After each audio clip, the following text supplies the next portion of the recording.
જય શ્રી કૃષ્ણ. હર હર મહાદેવ. મિત્રો, આજે આપણે દર્શન કરીશું શ્રી મોતી ડુંગરી ગણેશજીના.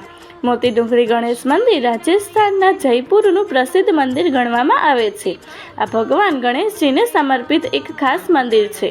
અહીંયા હંમેશા ભક્તોની ભીડ જોવા મળે છે અને લોકો દૂર દૂરથી ભગવાન મોતી ડુંગરી ગણેશજીના દર્શનાર્થે આવે છે. આ જગ્યાને લઈને અનેક માન્યતાઓ પ્રસિદ્ધ છે. અહીંની મૂર્તિ સાથે બુધવારના દિવસની ખાસ માન્યતા જોડાયેલી છે. આ મંદિરમાં દર બુધવારે નવા વાહનોનો જાણે મેળો ભરાયો હોય તેવું લાગે છે.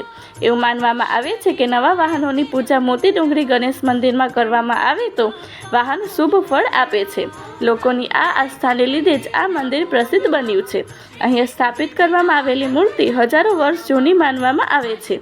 આ મૂર્તિ જયપુરના રાજા માધવસિંહની પ્રથમ રાણીના પિયર માવલીથી લાવવામાં આવી હતી અને તે સમય પહેલાંના 500 વર્ષ જૂની આ મૂર્તિ છે. આ ગણેશ મંદિર સામાન્ય શૈલીમાં બનેલું એક સુંદર મંદિર છે. મંદિરમાં ડાબી બાજુ સૂંઢવાળા ગણેશજીની વિશાળ પ્રતિમા છે, જેના ઉપર સિંદૂરને ચડાવીને ભવ્ય શૃંગાર કરવામાં આવે છે.